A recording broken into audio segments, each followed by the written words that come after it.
Natsuki sits in the corner of the room. She must be scared and confused by everything happening all at once. From what Miyuki said, Julia told Natsuki I was dead. This has to be a shock to her. Hideki walks towards me, our gaze meeting each other with unending fury. I've heard all about you. I guess the rumors are true after all. You and so many others. Central Branch's youngest, yet most effective killer. He eyeballs Natsuki after saying that. Yeah, you heard me correctly, Natsuki. Your boyfriend here is a killer. He mercilessly kills without a second thought. And, of course, he hides it all from you so you don't suspect anything. She looks quizzically at me, unsure of what to think or feel. I'm aware of the monster I've become, but I'm nowhere near your level. How could a father abuse his daughter like you do? You're the monster here, Hideki. I don't need to be lectured by an overconfident brat. Especially one that is wasting time and effort for someone so unimportant. Not talk about your daughter that way! Natsuki's more important than me. Whatever you say. One man's trash is another's treasure. Hideki quickly grabs a lamp that was sitting on Natsuki's bedside table and throws it at me. Throwing my left hand to the side, I block the lamp from hitting me in time to see the man charge directly at me. His shoulder collides into my chest. The impact from it feels as if I've just been hit by a truck. Ugh! Body's thrown back against the wall, nearly knocking the wind out of me. Struggling to keep my knee strength, I stand back up fully and catch my breath. He charges at me again, readying his right hand for an overhead strike. Throwing my left foot out and touching the wall, I kick off and get away just in time. Managing to get behind him before he recovers, I grab hold of his left arm and try to twist it. Once I have it at an angle I can use to my advantage, kneeing him is my only option. Breathing in and out, I shove my right knee directly into his back. Expecting him to recoil and try to get away, pull his arm to close the distance between us. However, he doesn't recoil or even grunt. He twists his abdomen enough to elbow me in the face with his free arm. Dull, yet acute pain permeates my skull, forcing me to let go of Hideki's arm and stumble backward. Unable to react quickly enough, he grabs my head with both his hands and throws me down to an oncoming knee. Shit! He manages to hit me with that, I'm going to lose consciousness for sure. Final second, I cock my neck to the left, forcing my upper chest to take the brunt of the blow. Wrapping my hands around his leg, now free for me to control, I push forward to throw off his balance. If I can get him to the ground, I can destroy his kneecap and immobilize him. Not bad, kid. Sensing something above me, I feel a crushing blow to the center of my back that almost causes my body to go limp. He's slamming his elbow down directly onto my spine. Forcing my body to ignore the pain, I shove myself forward quickly enough to wrap my arms around Hideki's back. Kicking my other knee against his groin, I shove him backward and into the wall. It's much harder than you expect. I have to avoid taking hits as much as possible. He manages to land a nicely placed shot. I'll lose consciousness and that'll be the end. Isn't like I can be quick either. He hits hard and it's just as fast as I am. Zero, you okay? Natsuki's scared voice cracks from the corner of the room. Don't worry about me. I want you to get out of here. It isn't safe. But I can't just leave you! Natsuki, if I lose this fight and you're still here, you will die. So do as I say. Run! Natsuki timidly gets off the floor and, while staying near the wall opposite her father, leaves the room in a hurry. Hideki looks at her and gives me the opportunity to strike. I'm grabbing a book off one of Natsuki's shelves. I throw it at him and hit him directly in the face. Ugh! Did you just throw a book at me? You threw a goddamn lamp at me! They'll charge into each other and start throwing hooks and jabs, barely missing each other with each attempt. I fake a kick, and when he reacts, I slam my elbow opposite to him against his temple. Wrapping my arm around his neck and positioning him in a lock, I start to barrage him with a frenzy of knees to the stomach. But he manages to lift me off the ground with just his upper body, while he's still in the headlock. He runs as fast as he can to the wall behind me, slamming me into it. Damn, now he has me pinned to the wall. In block doesn't hold up due to the sudden attack on my body. Hideki easily slides out of it and throws his dominant fist into my face. I manage to catch his next swing with my hand and barely save myself. Hideki grits his teeth and tries to pull his hand away to ready another strike.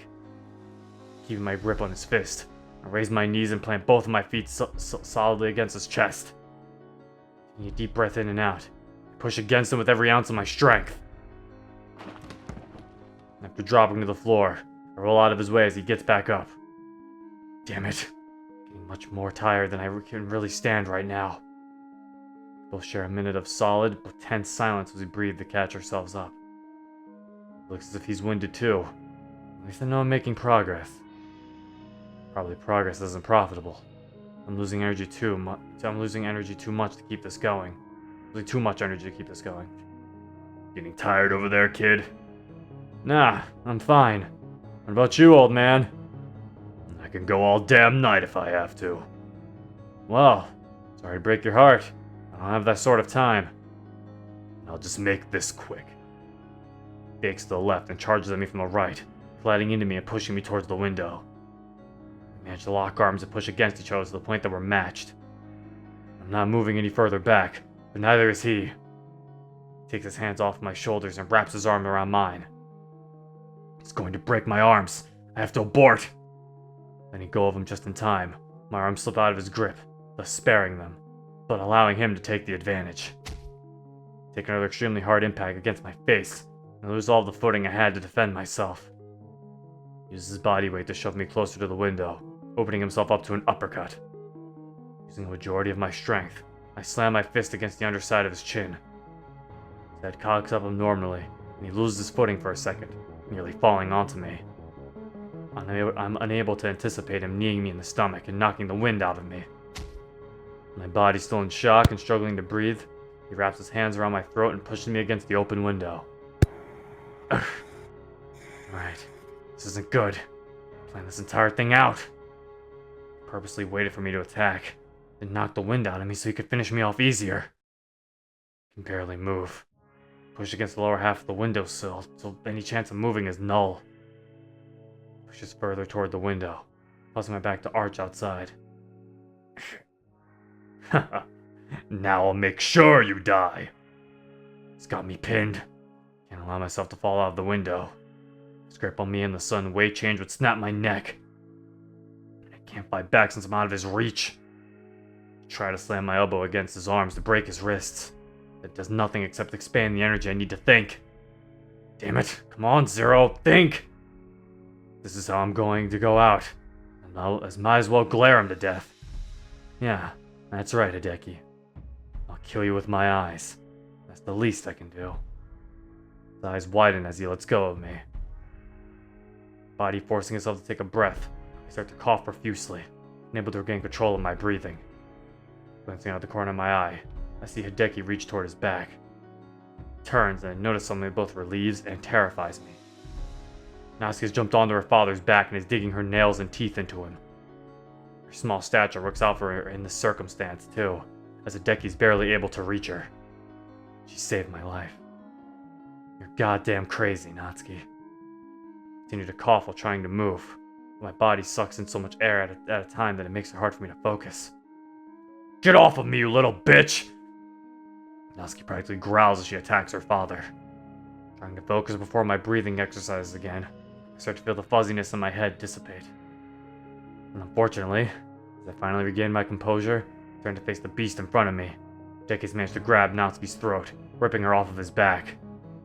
He angles his hips and pivots in his abdomen, throwing Natsuki against the wall by only her throat. Ah! Natsuki! Body falls to the floor. Hideki looks at me, finally finished with our song and dance. What? Was that a little too hard? Did I break her neck?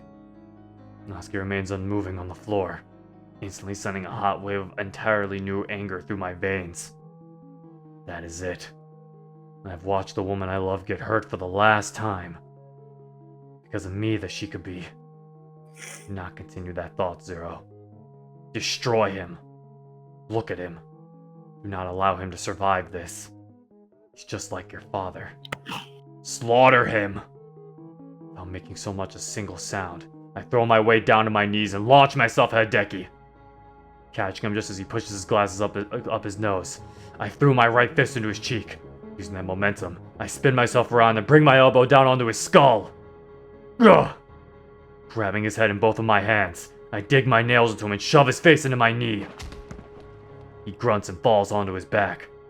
Climbing on top of him, I wrap both of my hands around his neck and start to squeeze with every last fiber of my being. His throat abnormally contorts inward as my fingers pry the life from his body. Ugh. He struggles to breathe, and I focus my vision directly onto my hands. It tunnels to where only my hatred and my anger can watch him die. Suddenly, something slams into the side of my head, knocking me to the side and stunning me. Placing my left hand on the source of the pain, I feel a warm sensation run down my finger. Pulling it away, I see that there's a bead of blood covering it. Shattered remnants of a ceramic lamp lie around me and Hideki. He shuffles back to his feet, and I do the same. Damn, that hurts. The constant tingling ache from my skull makes my left eye wince, inhibiting my vision. After stabilizing myself, I stare him directly in his eyes while he dusts his white dress shirt off. Wiping my bloody hand on my shirt, I grip it back into a fist to reassure myself. Not too uncommon. Receiving a pretty heavy blow to the head as I have, some find it hard to fully regain strength in some of their limbs. This includes being unable to fully straighten your leg, or in this case, grip your hand into a fist. Taking one deep breath in, I charge at Hideki. Narrowly ducking under his fist, I slam mine into the side of his head. He grabs onto my wrist and begins to throw me over his shoulder. God damn it! He manages to grab hold of me and now has me over his head. How do you feel about a broken spine? Shit! My view directed toward the ceiling now. I feel him pull me down. Ah! An electrical shock shoots up my back and across my body. I can barely comprehend what just happened. I can barely feel anything. As the world phases back into my perception, an intense aching pain originates from my back. Hideki slammed my back onto his knee in an attempt to break my spine. But, judging from the fact that I can feel this pain and move my fingers, I think it didn't hit hard enough to break anything. Pushing me off his knee and down to the floor. I need to get up and keep fighting. I can't just lie here on the floor like this. He grabs onto my hair and my shirt, pulling me up to eye level with him. You know, you put up a good fight for what you are. You're definitely the most tenacious bastard I've ever had to kill. Born and raised. His fist slammed in my face, sheer force behind it nearly disconnecting me from consciousness. I try to knee him in the stomach, but the blows I'm taking are just taking too much energy to bear.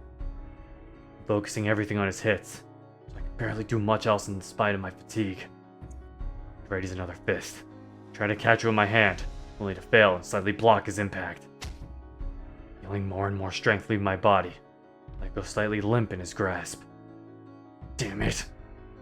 My plan won't work at this point. It's already beaten the hell out of me to the point of near unconsciousness. I'm so tired. I can barely bring myself to make a fist anymore. No. I force myself to make another fist.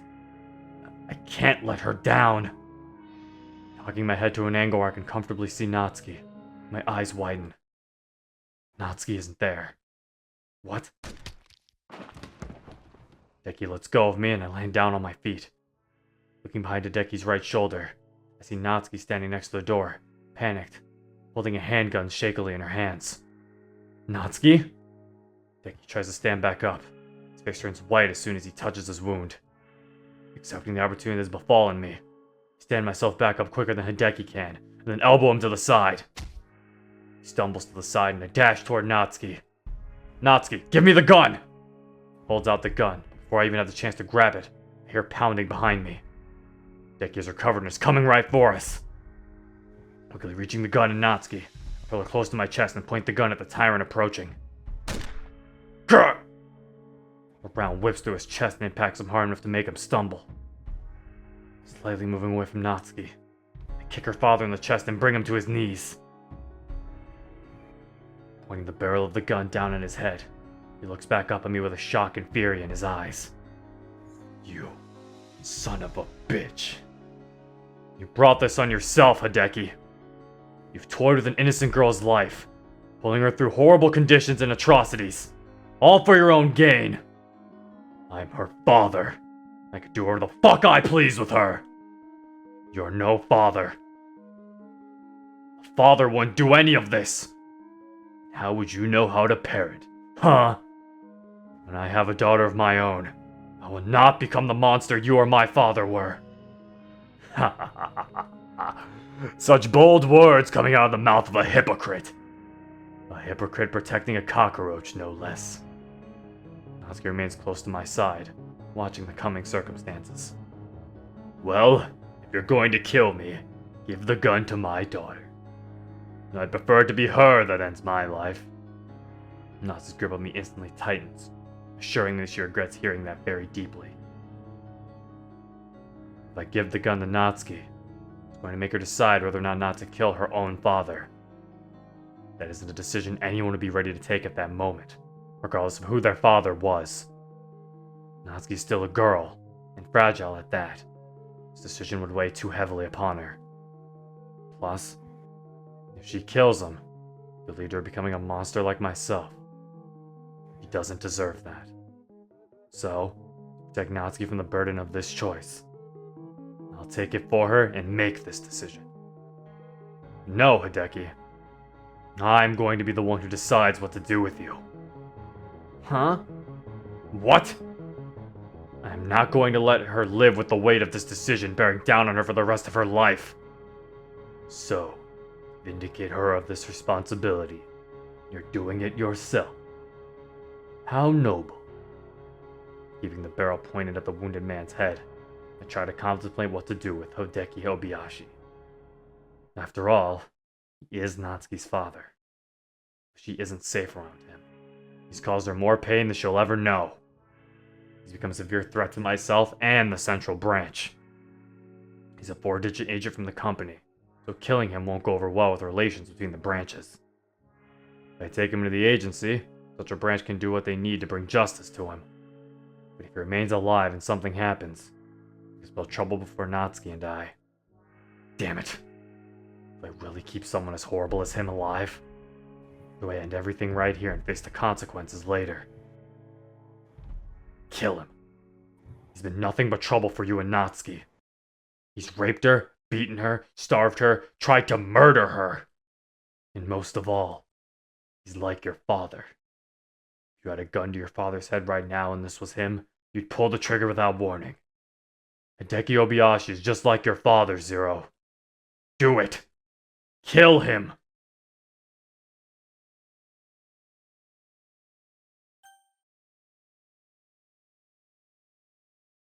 Okay. Okay, I'll do that. This has to end here and now.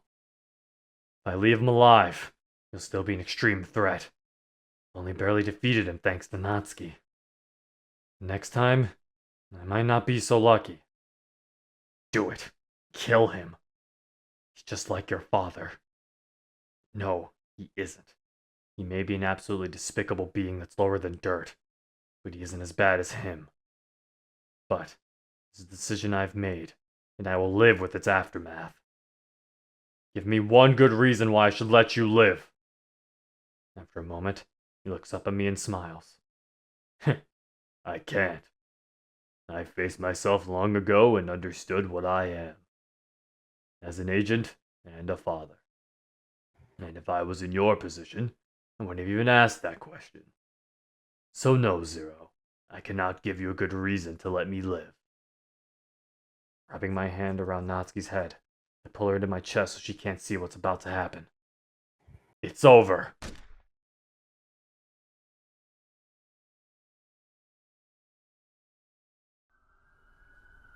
I sit down on the curb and wait for the coming sirens. Every muscle within my body aches horribly. Even taking a deep breath requires a lot of energy to endure the pain. Looking down at both of my hands, I watch them quiver gently. but a hand being placed on my shoulder diverts my attention. Hey, how are you doing? I'm fine. What about you?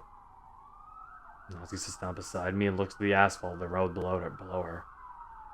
I don't know, honestly. So much has happened I can barely keep up with it. I mean, earlier today at school, I was told you had died. And then my dad tries to kill me, some random people show up to my house, call my dad a different name, and then you show up out of nowhere. My dad called you a killer, and I just don't really know what to think right now. Yuki walks out the front door with Julia next to her, rubbing her forehead. I make eye contact with her and then back to Natsuki. You deserve an explanation. Natsuki flashes me a concerned look and scoots closer to me. What's going on? Taking another breath in, I prepare myself for the massive amount of information I'm about to dump on her. I'm not supposed to be telling her any of this. She deserves it after what has happened. Natsuki, your father changed his identity when you were extremely young. His real name is Hideki Obayashi, yet it changed to Matsumoto Kenjin to hide his real identity. With that, he also had some of your records doctored to mitigate suspicion. What? Why would he do something like that? I'm not quite sure why he personally did that. I know it was effective in throwing off trails of investigation. What do you mean investigation? Well, ever since I met you and learned about the home situation you dealt with every day, I told myself I was going to protect you from it. But I didn't know how to. He was your father, and there weren't really any options I could take that would be beneficial for everyone. After you were admitted to the hospital, I met your father and had a very strange feeling about it. A feeling of familiarity that is hard to explain. I did some research and talked to a few people, and it turns out Matsumoto had no records at all in the public database. Almost like they were deleted to make him blend in with everyone around him. Natsuki's face proves she's having a hard time processing this. So, out of courtesy, I pause and give her some time. But how did you do any of that? That's where I was eventually going to lead. Natsuki, remember what I told you about my job? As little as it was, yeah, you were called when you were needed to help when staffing was low for the day. That is a front that I tell people. What your father said about me was right. I do kill people. I'm an agent for an organization I can't tell anyone anything about. I'm asked to do specific tasks and I follow through with them as I was trained to. Like an assassin?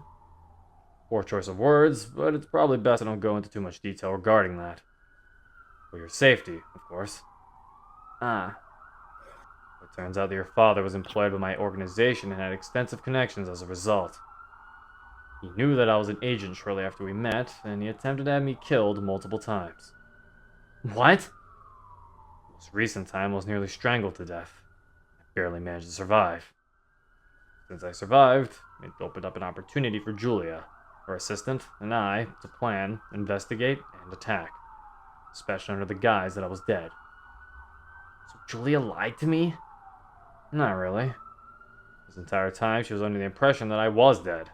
I didn't reveal my survival to her until just hours ago. It's not nice to leave a girl feeling like that. Natsuki's eyes start to fill with tears and her hands tremble. I take my right arm and wrap it around her. What matters is that I'm alive now, and you're safe. She rests her head against my shoulder and grips tightly onto my hand, our fingers intertwined.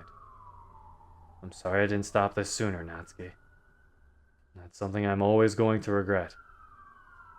Zero, you dummy. I acted very maturely through all of this. It's something I really like about you. Even though you're upset near the breaking point, you kept your cool and remained the bigger man. You did everything you could to help me, and you have no idea how much I value that. And after all, you did keep your promise. I turned my head to look at her curiously. You did save me. Natsuki leans up and kisses my cheek. Placing my hand on her back, I kiss her forehead and pull her into a hug. Red and blue lights shine over us as the police and paramedics speed down the street. Julia rests against Miyuki's car while Miyuki checks her for any injuries. Paramedics check all of us out while the police take care of the bodies in the house. We're brought to the hospital to get more extensive medical assistance. Natsuki didn't receive any substantial injuries, so she's cleared. Julia is diagnosed with a grade 3 concussion, but more serious than that. I have several sprained bones, a minor concussion, a broken rib, and a few muscles have been torn in my back. After being discharged from the hospital, Yuki offers to drive Julia, Natsuki, and I home since Julia's concussion impairs her from driving. Natsuki and I sit in the back of the car while Julia sits in the front passenger seat. Our fingers intertwined. Natsuki looks over at me and rests her head on my shoulder again. The image of how scared she was when she shot that handgun resonates through my mind over and over again. It was the face of someone who wasn't ever meant to harm, bringing harm to someone. Natsuki's a sweet and gentle girl, and I know what she did is going to stay with her for a while. I'll do anything to keep that from affecting her. Subconsciously, I tighten my grip on Natsuki's hand, prompting her to probe. Everything okay? Yeah, I'm just thinking. You look stressed. Is there more that's happening that you're not telling me? I look at Julia. She looks back. Both of exchanging glares to say, you know what's going to happen because of this. I'm sorry I had to fire a gun tonight. Hey, you don't need to apologize for something like that. I did what I could to save you. And I'm very proud of you for it. I lean my head over and kiss her forehead again, which causes Natsuki to blush and avoid eye contact with me. You were quiet about it, too. I didn't even hear or notice that you had left the room. Well, not gonna lie to you, my dad threw me into the wall. I thought I'd broken my neck. It hurt to move, and it hurt to breathe. I thought I was going to die. But I saw how much you were trying for me, and I felt... Natsuki looks back up and into my eyes, her pink diamond eyes sparkling in the moonlight.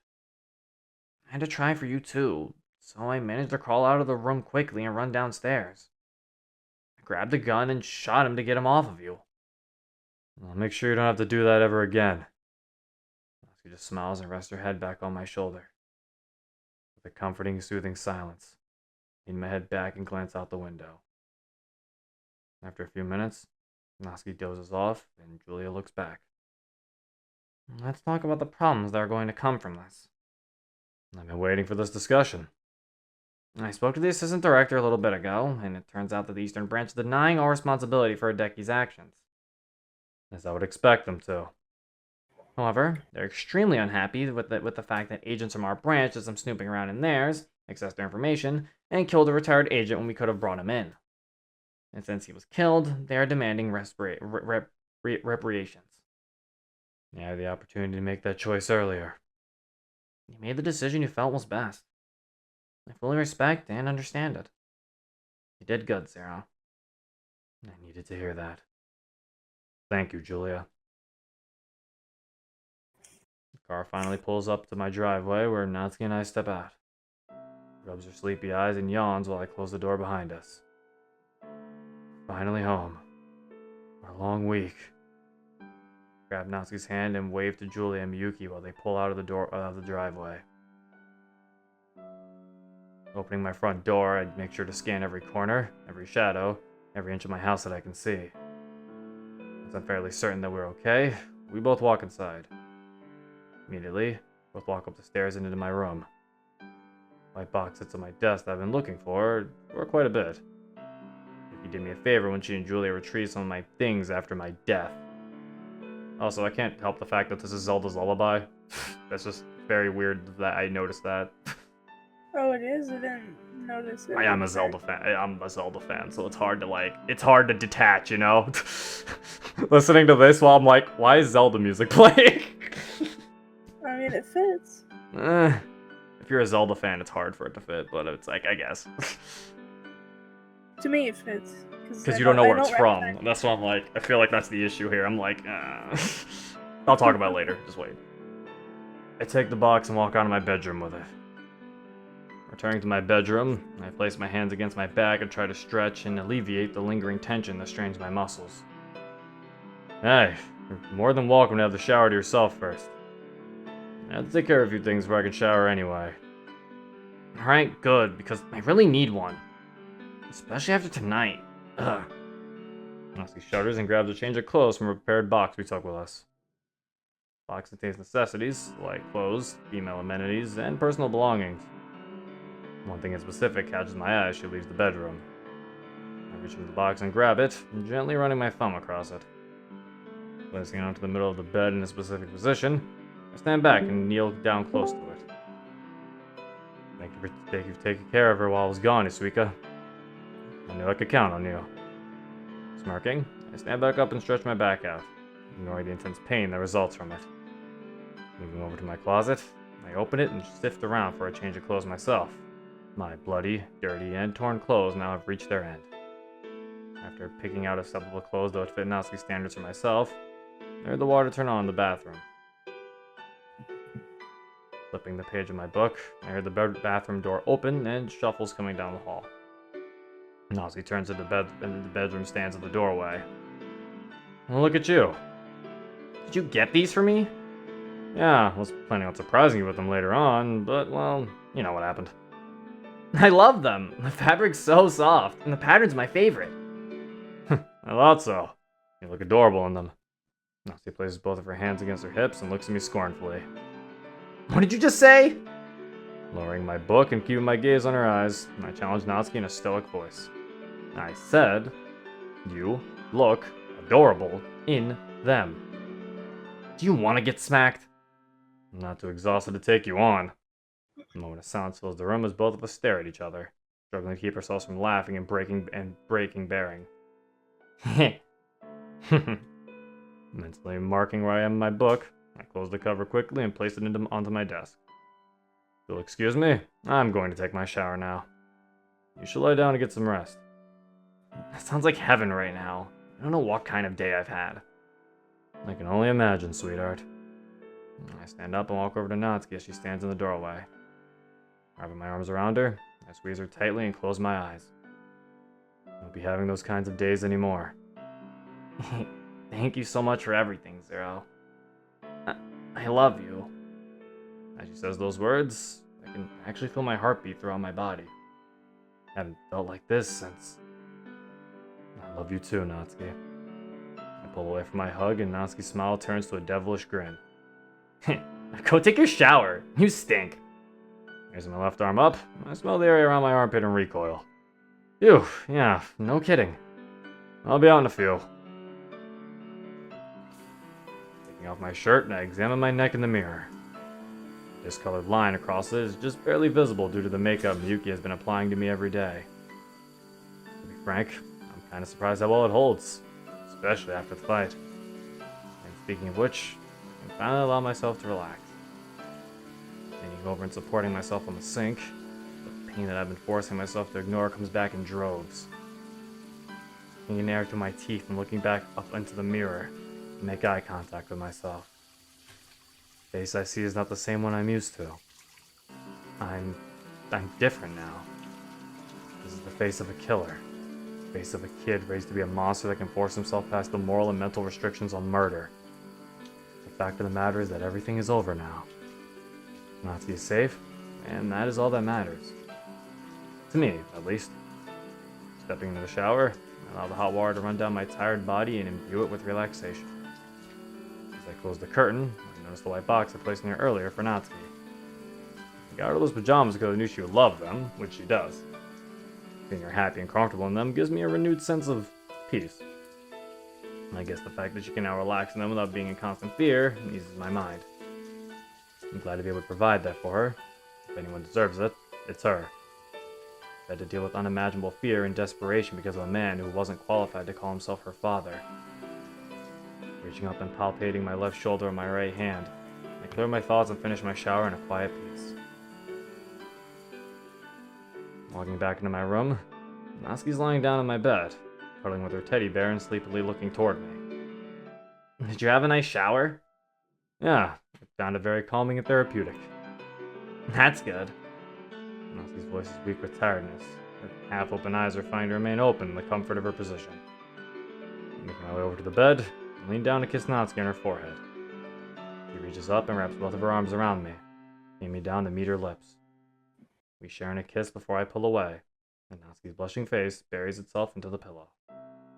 Don't think too much of that, dummy. That's kind of impossible. No, it isn't. Natsuki attempts to once again tsundere herself out of the situation. Maybe this once, I'll let her win. Alright. Guess I'll just let go of the fact that an angel just kissed me.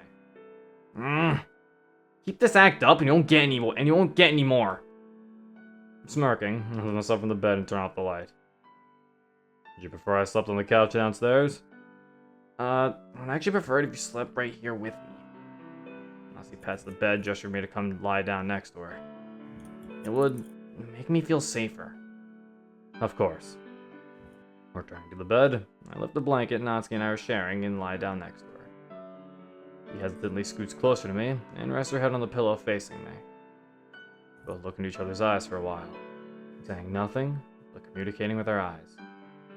Natsuki finally looks like she can rest peacefully for once, and I'm glad I can make that happen for her. And I promise, from this day forward, I won't have to deal with the hell she put up with for so long ever again. Natsuki's eyes finally close, she slips into sleep. And as she slips into sleep, she smiles. I wrap my hand around hers and grip gently. My final thoughts before drifting into unconsciousness fall back to the consequences of Hideki dying. There are going to be a lot of further battles ahead with the Eastern Branch as a result of my decision. But I'll be ready for whatever comes next.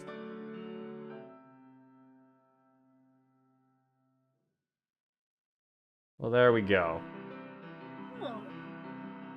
So now I can give my full thoughts. So yeah, I basically also picked that one because I picked that one option, not really thinking if it was the good or bad option. I just figured it was the good option because I was like, yeah, because it's all those things where MCs like talk about it before it happens is kind of like, oh, well yeah, considering he just said that they're gonna try to defend him if we let him live. Oh, well then just shoot him. There's no. like that's still one of my somewhat issues with Fruits is that the options become too easy. Like the MC talks about them beforehand, where I feel like if they just made it say shoot or don't shoot, then you force the player to think about the option. Yeah. But it's like by having MC talk too much about it, it's kind of like, well, great, I know the right answer. It's like hell, just shoot him. Yeah. Look, it's you. Look, it's Kronos. You say this every single time. Yeah, no, but this time I said, look, it's Kronos, because he commissioned the Natsuki spray, which is something I realized. Look, it's me. Look, it's me again. I was gonna say, look, it's some loser, but that's actually the name of some guy. So I was like, oh, well, yes, that is apparently him. Also, that pajama sprite that I fucking drew, I drew that so long ago now. Yeah, it was that. Very early in the year, it was like April or March or something. So now I guess I can give my final thoughts on Natsuki's route. I mean, there is the bad ending still, which we will cover in another video, but I mean, I feel like that's not going to have really any effect, so... My opinions on Natsuki's route, it's definitely, without a doubt, the better of the three routes, of the three routes we've played, up to the completed points. I mean, I know Monika's Chapter 5 isn't out yet, so I feel like it's kind of bold to say that Natsuki's is the best one. But considering that Natsuki's route has always just been consistently the best one in terms of all the other chapters, and I've had some issues with Monika's chapters beforehand, I don't know if Monika's Chapter 5 can really push her over Natsuki's thing, because she'll have to overcome the issues I had beforehand, which are still kind of already there. So yeah, I feel like Natsuki's route is just the best route. Some little things I want to talk about. Oh, the Zelda's Lullaby thing, that's just a personal preference thing. That's because I'm a Zelda fan. So, hearing Zelda's Lullaby and something that isn't related to Zelda whatsoever just made me like, this is weird. Because every time I hear Zelda's Lullaby, I think of Zelda. So my mind is like, Link pulling the Master Sword, or like, and stuff like that, or like in the temple, like, and seeing Zelda, like, that's what I'm thinking of, and I'm like, this isn't what's supposed to be coming to my mind right now. Master Sword time. It's like, but it is, and it's like, that's more of a personal thing. If someone who doesn't really know Zelda music, then I feel like it's fine for them, they'll think it's just a nice piece, but personally for me, being a Zelda fan, it's like, that song doesn't work for me personally. But, Yeah, it was pretty good. Again, as I mentioned before, I called that he was alive. I knew this was going to happen. Mm-hmm. I knew they weren't just going to let him go off like that, especially considering that the way that they made him die, if they were to kill off the MC, it would be a more dramatic death. Because notice how in media, when a character does die, it's a dramatic way. So that in case that they do die, you're like, oh shit, they're dead. Like you're like, oh shit, they're gone. Like that character's fucking dead. They either A, use that for a good way to fake you out, because they're like, nope, he's actually alive, or B, they can do that as an actual way to kill off said character. Yeah, they do it in a way where it doesn't disgrace the existence of the character. Yeah, they don't just die to a random mook to the point where it's like, oh, you want me to believe he died to a random mook, really? Like, imagine you're watching, like, an anime, and then, like, one of the it's like halfway through and then or something, and then one of the characters just gets hit by a car and then he dies. Gets hit by a car like Joker. That would be shitty, right? Yeah. Like, I think an example I can think of from it's like, yeah, most animes make it dramatic if they really make it seem like this character is going to stay dead. Like, there's a very dramatic death scene that they have for that character. So, like, yeah, it's like for example, for people who like Naruto out there, if you've watched Shippuden, Jiraiya's death was very dramatic because he actually fucking died. And he's a very big character. So who did he die to? The main villain of the fucking arc. Which, you know, I'm not gonna sit there and be like, guys, I don't think Jiraiya's dead. No, he died to the main villain of the arc. He's fucking dead. Like, I can believe that he just got killed.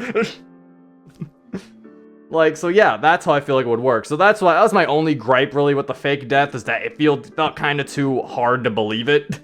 Because it wasn't something that really made you think he was dead. Yeah. But overall, the whole idea of him faking his death is still pretty interesting. I do like the idea that they did pull that. I thought that was kind of cool. That I always do like expert plans like that show up in the end. It's really cool. What else? Let me think. What else do I want to talk? I guess this is just a little sideline. When it was, what was he? It was at some point where he was talking, and he said a really cheesy line when he was like about his whole Reaper name. Oh yeah. I don't know. That was just a little personal one for me. It seemed a little too cheesy. And I wonder if I can go back to it. He said he was talking to Julia, but he was like, I'm alive, and she was like, ooh, woo. Or no. I remember it was at a blue background. I can go back to it. He basically said, you can't kill the Reaper or something like that. Yeah, it was like... It was the one with the blue background. Here we go. Was it here? If I can find it. No, but it's not. Was it after he was in the car? Oh no. Yeah, here it is. Yeah, this one. Yeah. Yeah, this one. It was like... It was like in an empty adventure, blizzard the opposite of the past, seemingly will be killed and Salvatore drags you to hell. And then it was just like, yeah, it was kind of like, okay. It was like, it kind of got a little too much into edgy territory for me.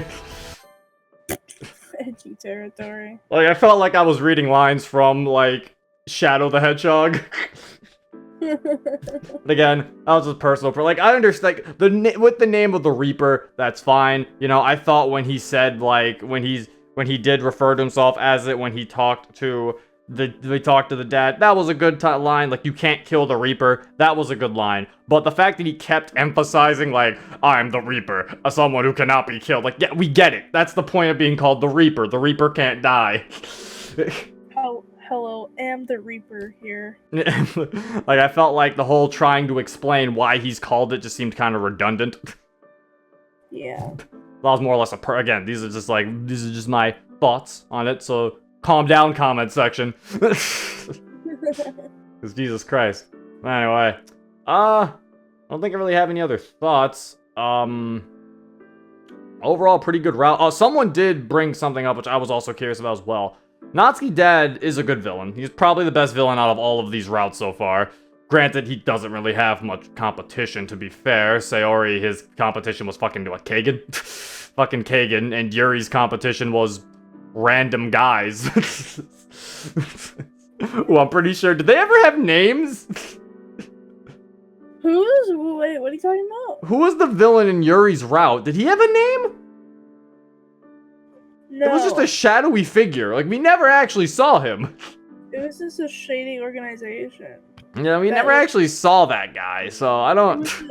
It was a shady, like, gang that was really dumb. Yeah, I was like, it was just, you know, it was just some organization, really. We don't even know who them. I don't even know who the main guy was for Yuri's route, but yeah, he definitely doesn't have much competition. But he was still a pretty good foil. But one thing I was questioning though, was like, I wish we got more of a reason on why he kind of went crazy or why he was such an ass. Because the only thing we really get is his wife died, and I'm like, okay. I guess you could say because he's sad that his wife died, but honestly, how many people go this mad and crazy over that though, without showing any remorse? Yeah. Like, that's the thing. When you're crazed by something like that, he starts showing some remorse at some points for his wife, or at least mentioning the fact about his wife dying more. Which, it's like, that was never really brought up. It kind of felt like he was just evil to be evil. Yeah. Which I guess is still fine in some cases, but it's like, I kind of wanted more from him. Kind of wanted more of a reason for him acting like this. Yeah. Like, maybe he was doing this because maybe he didn't agree with how the agency worked with things. You know, maybe he didn't agree with how the company, with how that agency did things. So that's why he's a retired agent, you know? Like, he could have been like, they could have been like that. But no, he was just evil because he's a prick. He was just bad guy, and that's what that is. He was just bad guy, and he was a bad guy. He was absolutely bad guy. But yeah, that is it for Natsuki's route, kinda. I mean, there will still be another part, which will be her bad ending, and then that'll be it. And then that'll be it for Fruits until Monika's Chapter 5 comes out. And yeah. If you'd like to download this for yourself, the link will be in the description down below. And yeah, this has been Zero. Peace. I'm a shapeshifter at this masquerade, hiding both face and mind, free for you to draw. I'm a shapeshifter, what a shit to be. Please don't take off my mask, revealing